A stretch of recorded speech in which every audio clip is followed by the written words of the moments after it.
नमस्कार। हेलो। नमस्कार। आप सभी का हार्दिक स्वागत एवं अभिनंदन है। रात के 10:15 बज रहे हैं।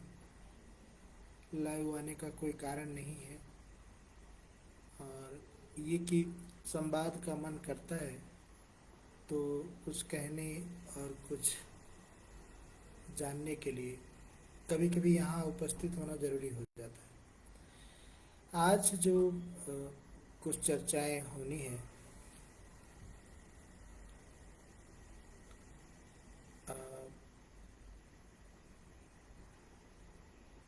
वो चर्चाएं बेसिकली पंजाब के वरिष्ठ कवि,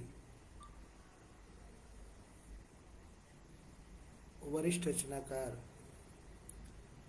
आप साहित्यकार भी कह सकते हैं, सुरेश सेठ जी पर चर्चा होनी है। ये तो कविता का सफ़र उनका बहुत थोड़ा है। ये भी कह सकते हैं कि 2-3 संग्रह प्रकाशित होने तक अभी चौथा संग्रह भी प्रकाशन मार्ग पे है। तो कविताओं की यात्रा थोड़ी होते हुए भी जिम्मेदार और मजबूत यात्रा हुई।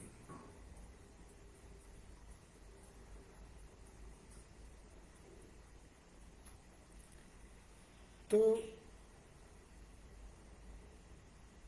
अभी जब हम उन पर चर्चा करेंगे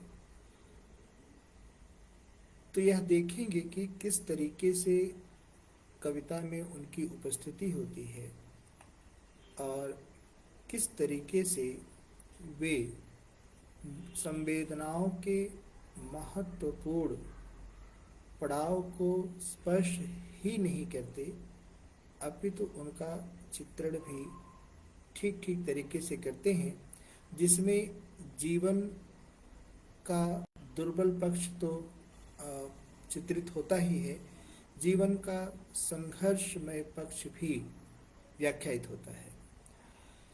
सुरेश सेठ किसी परिचय के मोहताज नहीं है। गद्य में इनकी लंबी पकड़ रही है। काफ़ी दिनों तक लगातार काम किया है इन्होंने। जरूरी समाचार पत्रों के स्तंभ लिखे हैं और इसके साथ साथ रेडियो नाटक से लेकर के कहानियों पर बहुत अच्छा कार्य रहा है इनका। इसके साथ ही साथ उपन्यास जगत में भी इन्होंने गंभीर काम किया है, और मेरी जानकारी में एक उपन्यास भी पब्लिश हुआ है। तो उम्र के 80वें साल में प्रवेश करने के बाद भी जो सक्रियता सुरेश सेठ के यहाँ देखने को मिलती है, वह कई बार बहुत युवाओं के यहाँ भी देखने को नहीं मिलती। यूँ कहें कि जो युवा लोग हैं, अक्सर तो साहित्य की राजनीति में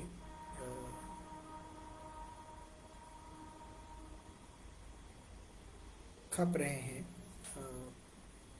साहित्य की राजनीति में खप रहे हैं, साहित्य की दुनिया कुछ विशेष नहीं कर पा रहे हैं। ऐसी स्थिति में जब हम सुरेश सेठ जी के यहाँ जाते हैं तो वहाँ बहुत कुछ विशेष होता है। विशेष में इस तरीके से कि समकालीन घटनाएं, समकालीन परिस्थितियाँ, समकालीन युगबोध, वर्तमान समस्याएं उनके साहित्यिक दृष्टिकोण में गंभीरता से व्याख्यायित हो रही हैं, चित्रित हो रही हैं। एक संग्रह उनका अभी पिछले दिनों बिंब प्रतिबिंब प्रकाशन ने प्रकाशित किया है। बहुत ही अच्छा संग्रह है कविता का। नाम है सलीब पर टंगी संवेदना। सलीब पर टंगी संवेदना में चित्रित जो शामिल जो कविताएं हैं, वह निसंदेह अपने समय की महत्वपूर्ण और जरूरी कविताएं हैं। गंभीरता से जन संवेदना और जन जीवन पर चर्चा करती हैं। सुरेश सेठ वह कवि नहीं है, विशेषकर जब हम पंजाब की हिंदी कविता की बात करते हैं या पंजाब के अ, हिंदी साहित्य की बात करते हैं, तो यह मान के चलिए कि सुरेश सेठ उन रचनाकारों में नहीं है जो सुविधा परस्ती में जन संवेदना को ठुकरा दें।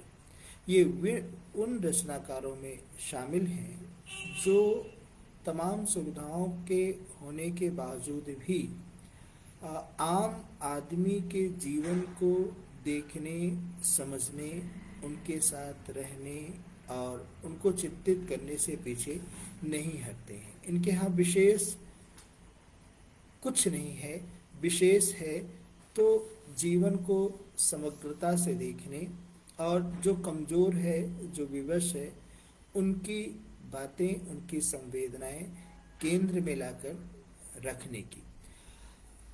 इस विशेषता में वह कई बार प्रचलित धारणाओं को तोड़ते हैं, कई बार लोगों के दिलो दिमाग पर बैठ चुके कविता के पुराने प्रतिमानों को ध्वस्त करते हैं, कई बार जो अक्सर लोग कह रहे हैं उससे हट कर कहने की कोशिश करते हैं और इस कोशिश में ही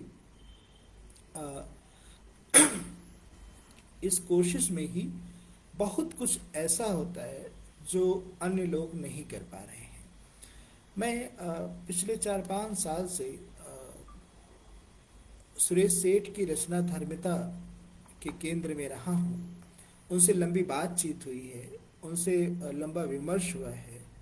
जब भी कहीं कोई घटना होती है, वह सामाजिक हो, वह राजनीतिक हो या सांस्कृतिक ही हो, घटनाएं सांस्कृतिक भी हुआ करती हैं और आज के दौर में अक्सर घटनाएं सांस्कृतिकता के दायरे में ही घटित हो रही हैं।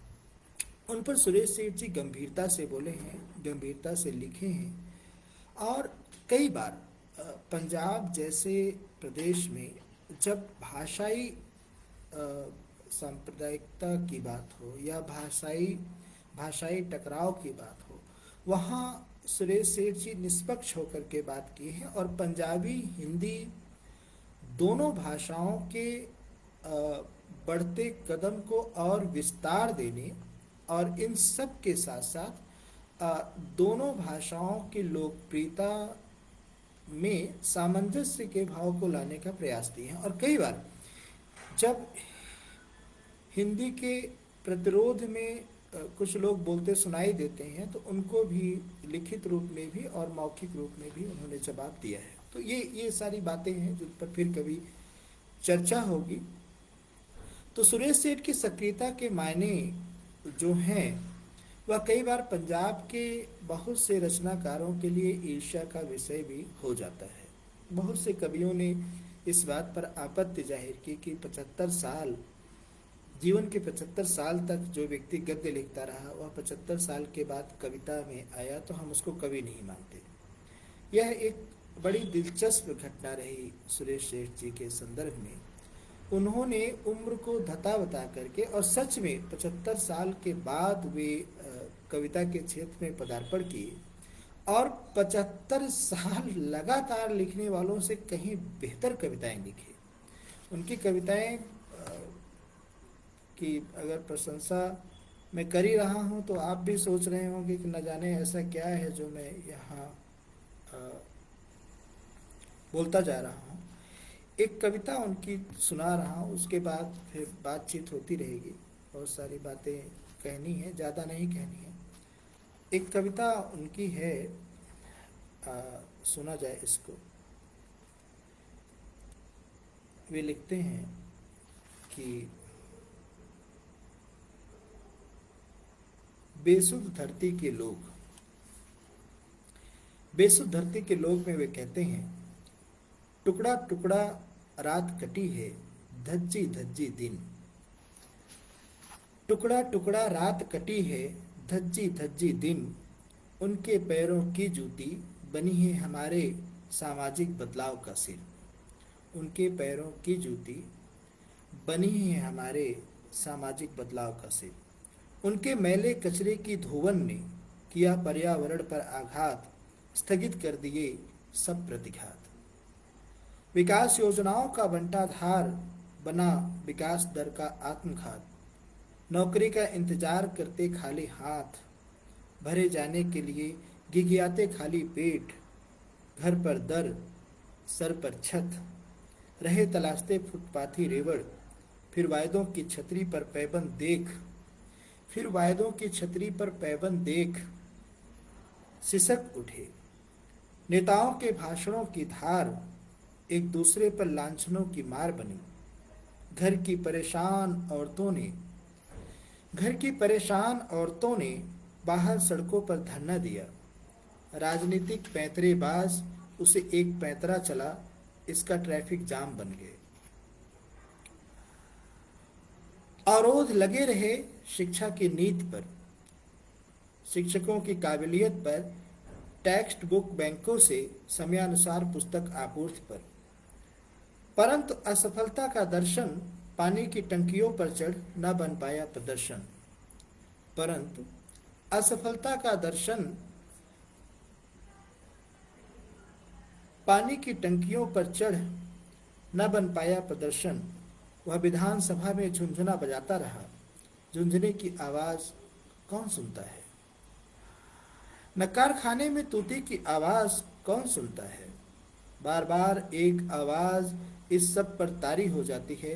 देखा इन वर्षों में हमने देखा इन वर्षों में हमने कितना परिवर्तन कर लिया। आकाश को जीत लिया, अंतरिक्ष पटा लिया, बस इस बीच अपनी धरती की सुध न ले सके तो क्या हुआ। उसे तो बेसुध रहने की आदत हो गई है साहिब, उसे तो बेसुध रहने की आदत हो गई है साहिब। अब ये जो कविता मैंने आपको सुनाई, बेसुध धरती के लोग, ये कविता किस तरीके से जन संवेदना की बात करती है और किस तरीके से आम जीवन को केंद्र में लेकर आती है, जिसमें राजनीतिक षड्यंत्र तो है ही, वे तमाम प्रश्न हैं, पर्यावरण के मुद्दे हैं, पुस्तक का जिक्र है, पुस्तक पर प्रतिबंधों के जिक्र हैं, ये तमाम जिक्र हैं। अब जो 75 साल के बाद किसी के कवि होने पर आपत्ति जाहिर कर रहे हैं, उनसे कभी यह कोई पूछे कि भाई वर्ष, दिन और साल से संवेदना का क्या लेना देना है, और जो इंची टेप ले करके कविता का व्याकरण सिखाने के लिए यह बता रहे हैं कि अमुक कवि हो नहीं सकता, उनसे यह पूछा जाना चाहिए कि संवेदनाओं को नापने के लिए कौन सा पैमाना फिट किए हैं आप। कुछ ऐसे कवि भी जो सुरेश सेठ की कविताओं को पढ़ने के बाद बोले कि कविता ऐसे नहीं लिखी जाती, कविता लिखने के लिए एक विस्फोट होना चाहिए, बहुत कुछ टूटता फूटता है। अब ऐसे लोगों से यह पूछा जाना चाहिए कि भाई कवि के अंदर से वह विस्फोट कब होगा, कब उनके अंदर से विस्फोट होगा, और कब आम आदमी के दुख, दर्द, प्रेम, उत्सव निकल करके बाहर आएंगे। निसंदेह पंजाब एक उर्वर भावभूमि है, उर्वर भूमि है, जिसमें भावनाओं का वैविध्य चित्रित होता है, व्याख्यायित होता है। लेकिन इसके साथ ही साथ वर्तमान समय में लिखी जा रही कविताओं में और गद्य में भी जिस बात की अपेक्षा बाहर के रचनाकार करते आए हैं, वह बहुत कम मिलती है। और घोषित रूप से जो कवि बने जगह जगह फिर रहे हैं और यह बता रहे हैं कि हाँ मैं कवि हूँ, उनसे कहीं अधिक जिम्मेदारी के साथ सुरेश सेठ जी संवाद करते हैं और बिखरी संवेदनाओं को एक आकार देते हुए शब्द का पुलिंदा न खड़ा करके संवाद का माध्यम बनते हैं। यह संवाद कविता और आदमी के बीच का संवाद है। यह संवाद कवि और कविता के बीच का संवाद है और यह संवाद अंततः मनुष्य और मनुष्यता के दायरे में साहित्य और जन से संवाद है। सुरेश सेठ कई मामलों में मुझे आकर्षित करते हैं कि पहले मैं ये जिक्र कर ही चुका हूँ कि उम्र के इस पड़ाव पर भी वह हिम्मत ना हारने वाले रचनाकार हैं। अब जब बोल ही रहा हूँ तो यह भी बोल दूँ कि एक ऐसा दौर भी रहा जब पंजाब का अमूमन रचनाकार उनको गाली दिया, उनको उपेक्षित किया, उनको लांछित करने की कोशिश किया, जबकि यह सच है कि अमूमन रचनाकारों की पहली कृति या तमाम कृति या उसके बाद की कृति सुरेश सेठ की भूमिका से प्रकाशित होकर आई और उनसे लोग नाम कमाए।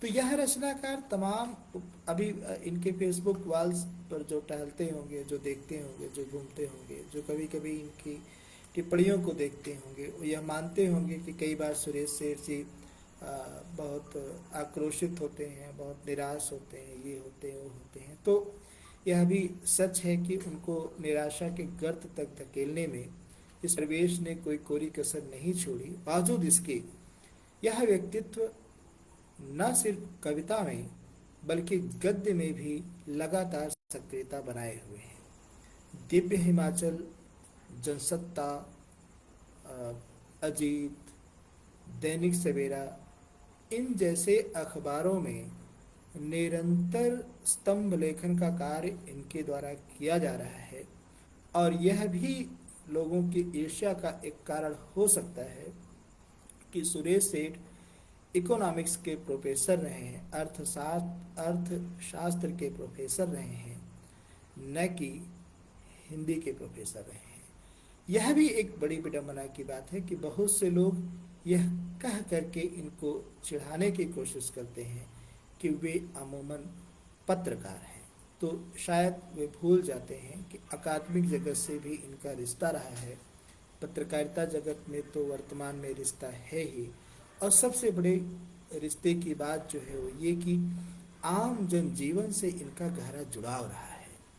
ये आज भी सड़कों पर चलते हैं तो बेतरतीब जीवन को देखते हुए सत्ता को कोसते हैं, न कि रुमाल से मुंह बांधकर घर में आकर के खाना खा करके सो जाते हैं। आज भी जब बारिश होती है तो इनके मुख से किसानों के लिए दुआएं निकलती हैं, उन परिवारों के लिए संवेदनाएं अभिव्यक्त होती हैं जिनके पास छत नहीं है रहने के लिए, जिनके पास घर नहीं है ठहरने के लिए, जिनके पास स्वप्न तो है लेकिन माध्यम नहीं है उन्हें पूरा करने के लिए। एक कविता है इनकी, बिकाऊ लोग। बिकाऊ लोग कविता सुनाता हूँ आपको, सुनिए और फिर कुछ चर्चा करेंगे, उसके बाद फिर आगे बढ़ेंगे। सुरेश सेठ लिखते हैं बिकाऊ लोग में, बिक गए वे जबकि मौत उनके इतने करीब थी, वहां न कोई चौराहा था, न नीलाम घर, न बोलियों की ऊंची हाक, फिर भी वे बिक गए अपनी आत्मा को मुर्दा करते सपनों सहित। फिर भी वे बिक गए अपनी आत्मा को मुर्दा करते सपनों सहित। उनके साथ बिके अन्य बहुत से लोग, कुछ धर्म कर्म के पाखंड की दहलीज पर, कुछ भव्य प्रासादों के साये से ढकिया दिए जाने के बावजूद।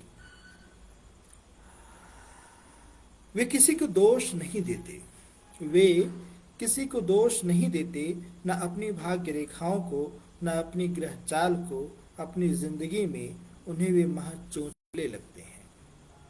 इसीलिए बिक गए बुर्दा फरोशों की इस मंडी में, यहाँ सदियों से अरेधा अंधेरा है, रोशनी के दिवंगत मीनार हैं। बस जिंदा रहने की ओछी तमन्ना इधर उधर सांस भरती है। जो लोग बिक गए, बेबसी उनकी आदत थी, लाचार हो सिर झुका लेना सदाचार। जो लोग बिक गए, बेबसी उनकी आदत थी, लाचार हो सिर झुका लेना सदाचार। उनके सड़क छाप बिस्तर पर नारों और उद्घोषणाओं का बिछौना था। सुनिए इन वाक्यों को और समझिए कि समकालीन कविता के मुहावरे किस तरीके से व्याख्यायित हो रहे हैं। कोरोजीवी कविता की संभावनाएं किस तरीके से अभिव्यक्ति पा रही हैं कि वे कहते हैं कि उनके सड़क छाप बिस्तर पर नारों और उद्घोषणाओं का बिछौना था। सिरहाने एक स्थगित सवेर थी, सूखे होठों पर ठिठकी रुधी हुई मुस्कान थी। उनके सपनों के पैरहन पांव की फटी बिवाइयों जैसे लगते रहे। उनके सपनों के पैरहन पांव की फटी बिवाइयों जैसे लगते रहे। अपनी बिवाइयां अपने कंधों पर लाद बिकते रहे ये लोग, पीढ़ी दर पीढ़ी। इसे अपने अतीत की गरिमा, अपनी जायज विरासत मान।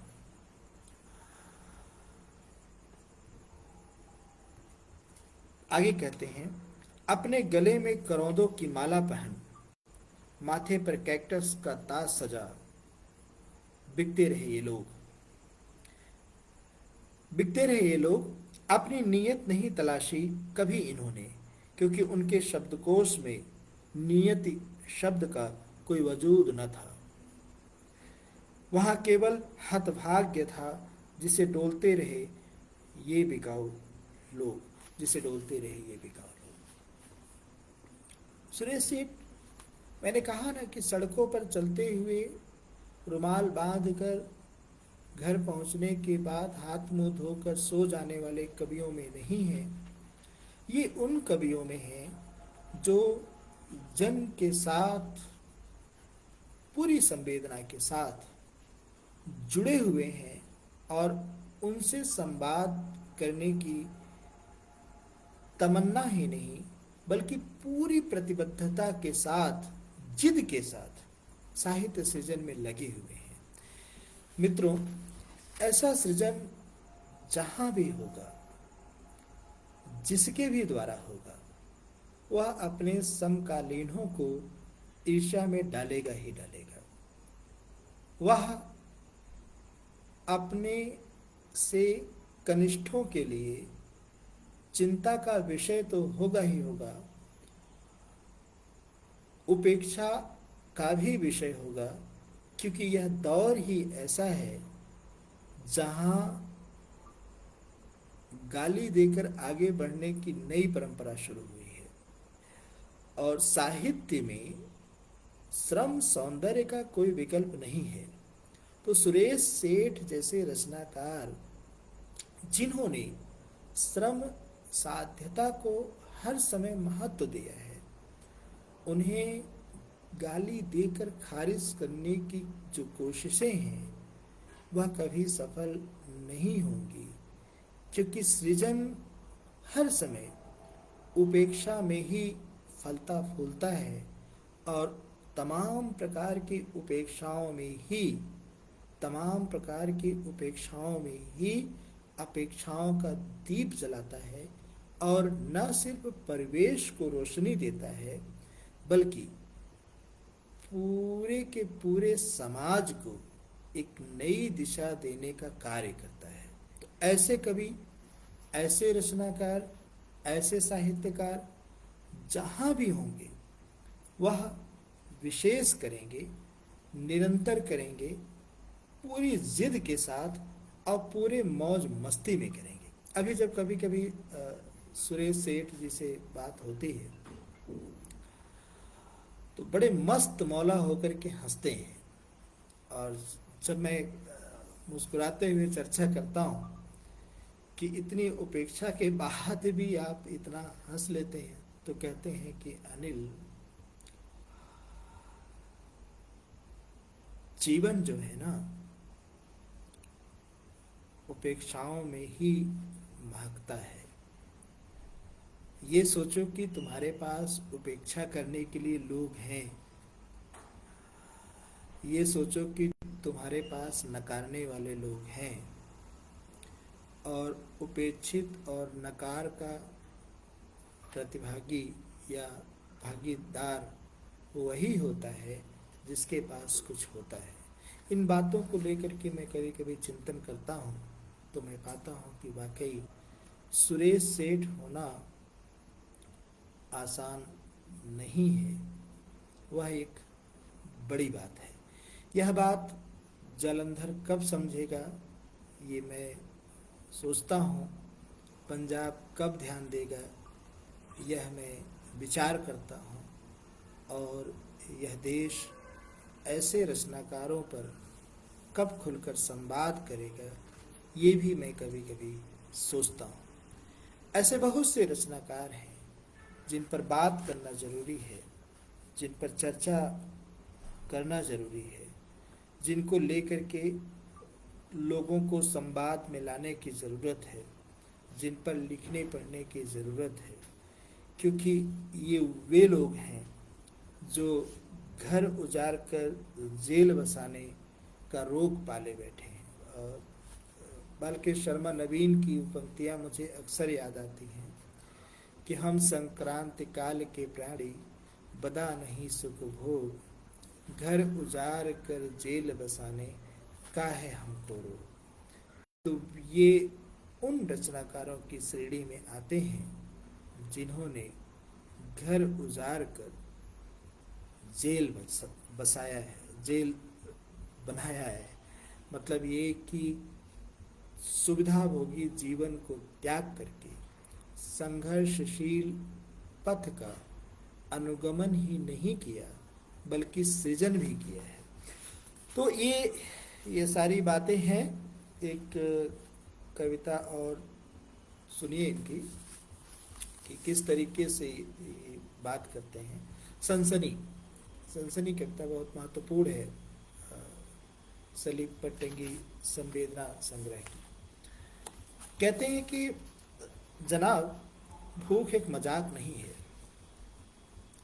जनाब, भूख एक मजाक नहीं है। वैसे उनके लिए तुम्हारा इंद्रधनुष भी मजाक है, फिर भी वे सब एक मजाक जीते हैं उम्र भर। सुनिए कविता को। जनाब, भूख एक मजाक नहीं है, वैसे उनके लिए तुम्हारा इंद्रधनुष भी मजाक है, फिर भी वे सब एक मजाक जीते हैं उम्र भर। आप प्रेम की बात फिर से उठा रहे हो। आप प्रेम की बात फिर से उठा रहे हो, जबकि बाहर बीमारी का कहर बढ़ता जा रहा है। सूखा गला, खरखराता स्वर, इसके आगोश में फंस न बैठा जाए न लेटा जाए, आकाश में तो खैर तैरा ही नहीं जा सकता। ये ठीक कोरोजी भी करता है। कितनी दमदार प्रस्तुति दी है सुरेश सेठ जी ने। कोरोजी भी कविता के बारे में आप लोगों को पता ही होगा कि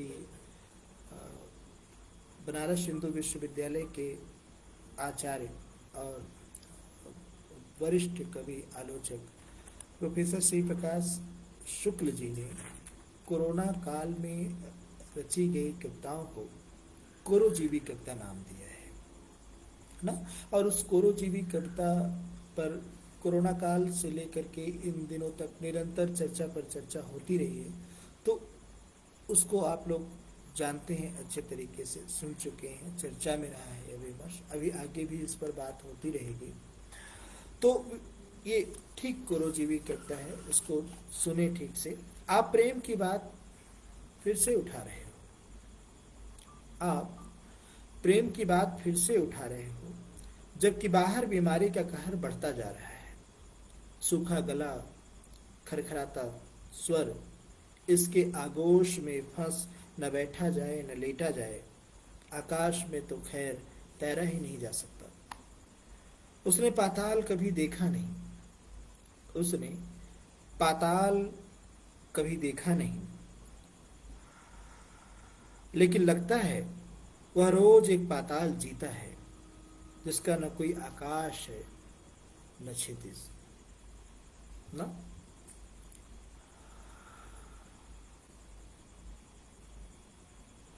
आ, उसने पाताल कभी देखा नहीं, लेकिन लगता है वह रोज एक पाताल जीता है जिसका न कोई आकाश है न क्षितिज। यहाँ न कोई अट्टहास है न कोई रुदन, बस एक कमरे में बंद हो अपने घर का वनवास डोलो। उसके माथे पर चुचहा आई हैं बूंदे, उसके माथे पर चुहचुहा आई हैं बूंदे, उस दवा का इंतजार करती बूंदे जो मिली नहीं। उसके माथे की बूंदें सिमटती नहीं, शरीर एक धौंकनी बन गया, फिर भी कोई चीत्कार नहीं उठता। शरीर एक धौंकनी बन गया, फिर भी कोई चीत्कार नहीं उठता। यहाँ उभरता है तो बस एक बेरंग अजनबी आकाश, एक उधार में ली गई तस्वीर जो बताती है जिंदगी खूबसूरत है, जो बताती है जिंदगी खूबसूरत है। उसके अलंबरदारों ने भी यही कहा था। और फिर खूबसूरती खूबसूरती एक नकाब हो गई। अब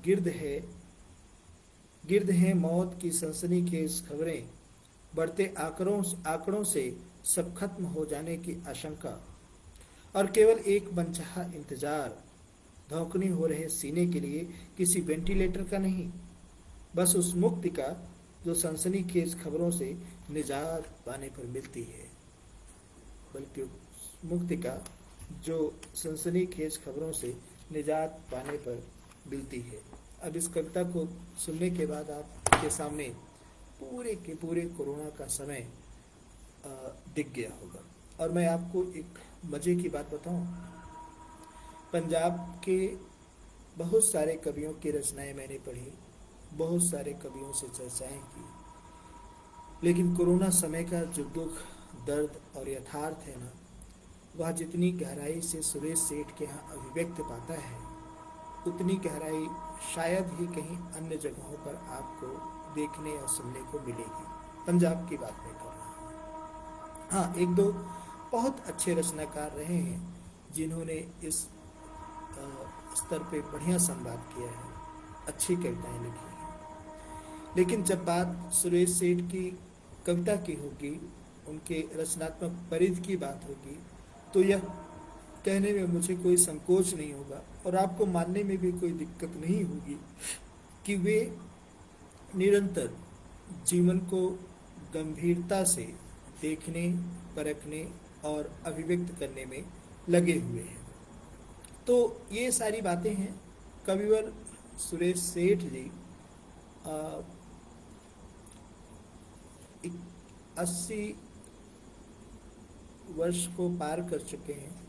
हम सब चाहेंगे कि वे शतायु हों और वे सारे प्रतिमान अभी भी निर्धारित करें जो वे करना चाहते हैं। और इसके साथ ही एक बात जो बताना चाहता हूँ वह ये कि आने वाले दिनों में बहुत जल्दी मैं मेरे द्वारा और बिंब प्रतिबिंब प्रकाशन द्वारा सुरेश सेठ पर एक समग्र का संपादन किया जा रहा है। सुरेश सेठ पर समग्र का संपादन मैंने सोचा था कि इसकी जानकारी कवर पेज बनाकर साझा करेंगे, लेकिन आज जब बात हो रही है तो ये कि इनके महत्वपूर्ण रचनात्मक कार्यों को लक्षित करते हुए एक समग्र संपादित करने की जो मेरी योजना थी वह अब पूर्ण हो चुकी है। इन दिनों सेटिंग का काम चल रहा है, प्रूफ का काम चल रहा है, तो बहुत जल्दी उसका कवर हम जारी करेंगे। बहुत जल्दी सुरेश सेठ जी से एक लंबी बातचीत भी हुई है जो रचनावली के तीसरे अंक में प्रस्तावित है, आ रही है। वह भी आप पढ़ेंगे। एक गंभीर रचनाकार का व्यापक संवाद, विस्तार, किस तरीके से वह रचनात्मक परिधि को देखते हैं, किस तरीके से वे भाषा के प्रश्नों को लेकर के सकारात्मक हैं और किस तरीके से वे नई पीढ़ी के साथ संवाद बनाने के लिए अपने को निरंतर निखार रहे हैं, माज रहे हैं कि नई पीढ़ी कभी कभी खुद को पुरानी समझने लगती है और सुरेश सेठ जी को नई समझ लेती है। यह भी एक कारण हो सकता है लोगों की उपेक्षा का, कि उम्र उन पर असर करने लगती है और सेठ जी उम्र के दायरे को लांघ करके वही मस्त मौले सी हंसी हंसते हैं, ऐसी हंसी कि पूरा परिवेश झनझना जाता है। और एक बात बताऊं कि मुस्कुराहट और हंसी, इन दो चीज़ों का ज़माना तो दुश्मन भी रहा है। वो गाना भी है ना कि तुम तो बड़े धोखेबाज हो, मुस्कुरा के दिल जलाते हो। तो वहाँ दिल जलता है, इधर जिगर जलता है, हृदय जलता है। तो ये सारी बातें हैं। सुरेश सेठ सर को बहुत बधाई, बहुत शुभकामनाएं। यह भी कि बहुत जल्दी वह समग्र आए, उसके साक्षी आप लोग हों और निरंतर निरंतर सृजनशील व्यक्तित्व और भी अच्छे प्रतिमानों का सृजन करें और भी नई राहें हम सबको दे और हम सब उस पर चलें। इससे बड़ी अपेक्षा किसी की क्या होगी और इससे बड़ी साधना किसी की क्या होगी। तो सुरेश सेठ जी कभी कभी खींच कर कहते हैं कि अब तक क्या किया, जीवन क्या जिया। तो अब मुक्तिबोध के ही शब्दों में कहते हैं, शायद ये उन्हीं की लाइनें हैं मेरे ख्याल से। तो सेठ सर को यह बताना चाहूँगा कि आपने बहुत कुछ किया, आपने बहुत कुछ जिया, इतना कुछ किया है कि हम भी उसी के सहारे बहुत कुछ करने या कर सकने की कोशिश में होंगे। तो यही सारी बातें थी। आप सब सुने, रात खर्च हुई, नींद डिस्टर्ब हुई, आप सबको कष्ट हुआ, इसके लिए दोषी मैं भी हूँ कि रात को बैठ गया, इस समय 11 बजने वाले हैं, पता भी नहीं चला। और इसके लिए दोषी आप लोग भी हैं, क्योंकि कविता से जो नाता जोड़ेगा तो सोएगा क्या, रात में तो जगना ही है। धन्यवाद। फिर कभी मिलते हैं। बीच बीच में मैं इसी तरीके से संवाद करता रहूँगा, क्योंकि बहुत से अच्छे रचनाकार हैं जिन पर बातचीत होनी चाहिए, और हम आप नहीं करेंगे तो कौन करेगा। तो फिर मिलते हैं ब्रेक के बाद।